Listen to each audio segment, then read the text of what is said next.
Welcome to விண்மீன் தேசம். ஒரு அடர்ந்த காட்டில் 7 விவசாய குருவி ஒன்று இருந்துச்சு. அந்த குருவி ஏழையாக இருந்தாலும் தன்னால் முடிஞ்ச உதவிகளை மற்றவர்களுக்கு செய்து வாழ்ந்து வந்துச்சு. அந்த குருவிகள் விவசாயம் பண்ணது பண்ணையாருக்கு சொந்தமான இடத்துல. அந்த குருவியோட மனைவியும் ரொம்ப கருணை குணம் கொண்டவர்.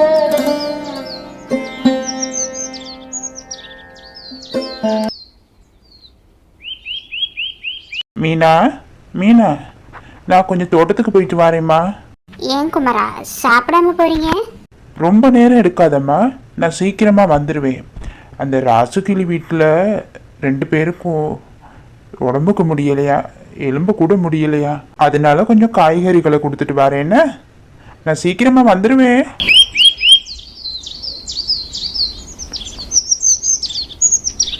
ரொம்ப நன்றி குமரா, இந்த இக்கட்டான சூழ்நிலையிலையும் வீடு தேடி வந்து உதவுற பாரு. உண்மையிலுமே உனக்கு ரொம்ப மனசுடா, நீ ரொம்ப நல்லா இருக்கணும். அட, நமக்குள்ள இதெல்லாம் என்னண்டா பெரிய பெரிய வார்த்தையெல்லாம் சொல்லிக்கிட்டு, அதெல்லாம் ஒன்றும் யோசிக்காதீங்க. இதெல்லாம் பெரிய விஷயமே இல்லை. நம்ம தோட்டத்தில் காய்கறிகள் நல்லா விளைஞ்சிருக்குது, அதுதான் உங்களுக்கு கொஞ்சம் கொண்டு வந்து கொடுத்தேன்.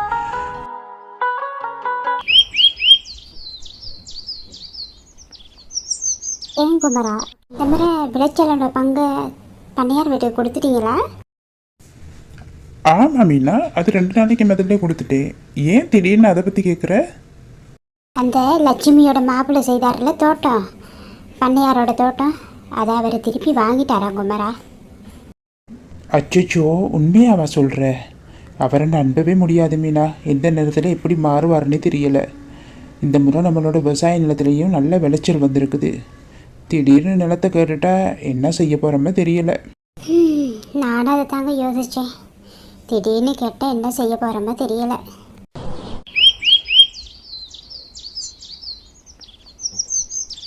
இது உங்களுக்கு ஒன்று தெரியுமா? இந்த நம்ம குமரனை கொடுத்தோம்ல தோட்டம், அந்த தோட்டத்தில் காய்கறிகள் நல்லா விளைஞ்சிருக்காங்க. நல்ல வருமானம் வந்திருக்காங்க எனக்கு இந்த முறை. பக்கத்தில் எல்லாரும் பேசிக்கிறாங்க. நீங்கள் நாளைக்கே போய்ட்டு தோட்டத்தை கேளுங்க. என்னோடய தம்பியை வர சொல்லி நம்ம செய்ய சொல்லுவோம். இல்லைன்னு சொன்னால் மொத்தமாகவே சுருட்டிக்கிட்டு நல்ல நம்மளை விட பணக்காரனாகிற வரையும் மேலே பார்த்துக்கிட்டு இருங்க. இதுக்கு மேலே நான் இதுக்கு சொல்ல மாட்டேன். எப்படியோ உங்கள் இஷ்டம் போங்கப்பா.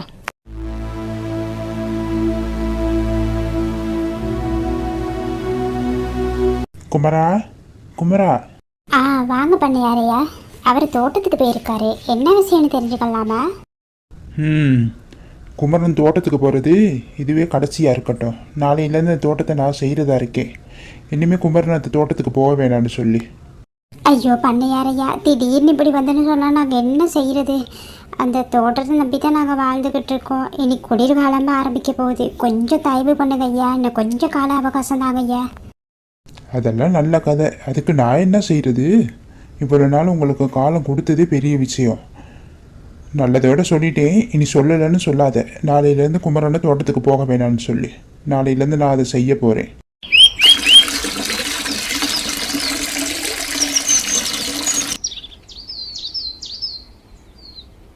நடந்தது நடந்து போச்சு. இனி அதை நினச்சி கவலைப்படாத. நாளையிலேருந்து நான் காட்டுக்கு விறகு வெட்ட போகிறேன்.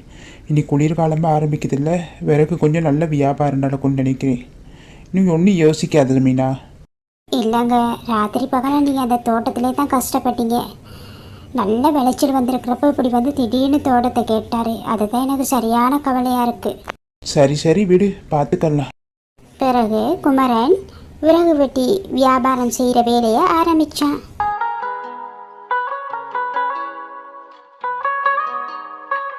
குமரன் விறகு வெட்டுற தொழிலை ஆரம்பித்து கொஞ்ச நாளில் மெல்ல மெல்ல குளிர்காலமும் ஆரம்பித்தது. மீனா, இப்போ குளிர்காலம் ஆரம்பித்தனால காட்டுக்குள்ளே விறகு தேடுறது ரொம்ப கஷ்டமாக இருக்கம்மா. நாளையிலேருந்து காட்டுக்குள்ளே போயிட்டு தான் விறகு தேடணும். அந்த பண்ணையார் கொஞ்சம் மனசு வச்சு அந்த தோட்டத்தை நமக்கு விட்டு கொடுத்துருந்தா இப்படி குளிரில் நீங்கள் கஷ்டப்பட வேண்டிய அவசியம் இல்லை தானேங்க. எனக்கு சரியான கவலையாக இருக்குது. பரவாயில்ல விடு, நம்மளால் முடிஞ்சதை நம்ம செய்வோம்.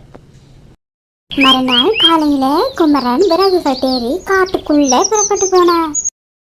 ஐயோ, என்ன கொள்ளாத, தயவு செஞ்சு என்ன கொள்ளாத. நான் இன்னும் பல வருஷம் வாழ வேண்டிய ஆள். தயவு செஞ்சு என்ன கொள்ளாத. உன்னை கும்பிட்டு கேட்குறேன்னு தயவு செஞ்சு என்ன கொண்டுறாத. குமரன் சத்தம் வந்த பக்கமாக கொஞ்சம் தேடி பார்க்கும்போது அங்கே ஒரு மரம் ஒரு மனிதனை பார்த்து அழுதுகிட்டு இருந்துச்சு. பாவம்ப்பா அந்த மரம் இன்னும் பல வருஷம் ஆள வேண்டிய பச்சை மரம் இல்லையா? பச்சை மரத்தை போயிட்டு வெட்டுறேன்னு சொல்கிற. இந்த காஞ்ச விறகுகள் தான் காட்டுக்குள்ளே எவ்வளவோ கிடக்குமே தேடி பார்த்தா. ஏய் குருவி, நீ இதில் தலையிடாமல் தயவு செஞ்சு இங்கிருந்து போயிரு. நான் ஒரு விறகு வெட்டி, எனக்கு இந்த மரத்தை வெட்டினா தான் இந்த மாதம் முழுக்க சம்பாதிக்க முடியும். இந்த குளிர்காலத்தில் நானும் என்னத்தான் செய்கிறது? நான் சாதாரண மனுஷன். அடா கடவுளே, உனக்கு என்ன இப்போ விறகு தானே வேணும்? விறகு கொடுத்தா அந்த மரத்தை விட்டுருவியா? சரி, நான் தேடின விறகுகள் கொஞ்சம் இருக்கு, அந்த விறகு எல்லாத்தையும் நீ எடுத்துக்கிட்டு இந்த மரத்தை விட்டுரு. அதுக்கு அந்த மனிதனும் சம்மதிச்சுட்டு அந்த விறகுகள் எடுத்துட்டு அங்கேருந்து புறப்பட்டு போயிட்டான்.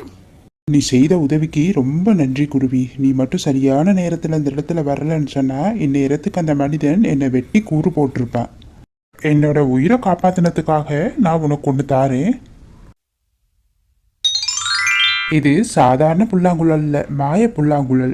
இது புல்லாங்குழலால் உன்னோட வாழ்க்கையும் உன்னை மாதிரி கஷ்டப்படுறவங்களோட வாழ்க்கையும் உன்னால் மாற்ற முடியும். அதனால தான் இதை உனக்கு நான் பரிசா தாரேன். அந்த நம்பிக்கை எனக்கு நிறையவே இருக்குது. நீ உன்னால் முடிஞ்ச உதவிகளை மற்றவங்களுக்கும் செஞ்சு நீயும் சந்தோஷமாயிரு. பிறகு அந்த புல்லாங்குழலை எப்படி பாவிக்கணும் என்ற முறையும் மரம் சொல்லி கொடுத்துச்சு.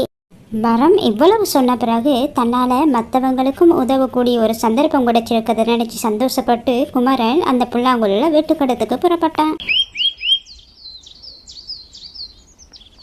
வீட்டுக்கு போய் மீனாக்கிட்ட நடந்த விஷயங்கள்லாம் எடுத்து சொன்னான். இந்த குளிர்காலத்தில் கஷ்டப்படுறவர்களுக்கு கொடுக்கக்கூடிய மாதிரி நிறைய உணவுகளை எங்களுக்கு கொடு அப்படின்னு சொல்லிட்டு புல்லாங்குழலை ஊத ஆரம்பிச்சான்.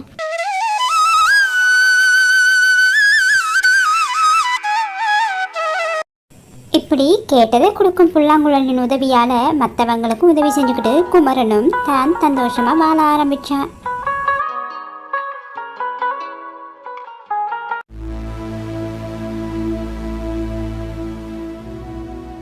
அட, அந்த அற்பு புல்லாங்குழல் தான் உன்னோட திடீர் பணத்துக்கு காரணமா? இரு இரு, நல்ல வேலை செய்யுரு.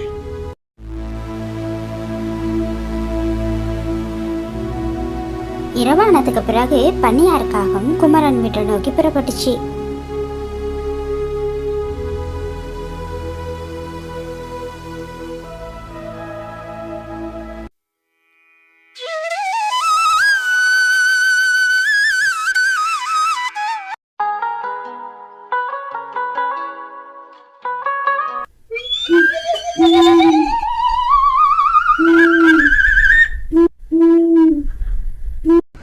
அவங்க ரெண்டு பேரையும் கண்ணை கட்டிட்டு ரொம்ப கஷ்டப்பட்டு எடுத்துக்கிட்டு வந்தேன்.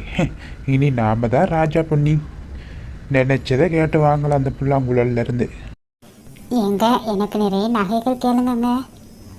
என்னுடைய சொத்து 2 மடங்காகி செல்வமெல்லாம் பெருகி பொண்ணும் பொருளும் சேர்ந்து தங்கங்கள் நிறைஞ்சு இருக்கணும் என்னோட வீட்டில் அப்படின்னு சொல்லிட்டு புல்லாங்குழலை ஊத ஆரம்பிச்சது. அடுத்த நிமிஷமே பன்னியாருக்காகவும் அதோட மனைவியும் எல்லாத்தையும் இழந்து ஒரு பாதாளத்துக்குள்ள போயிடுச்சு.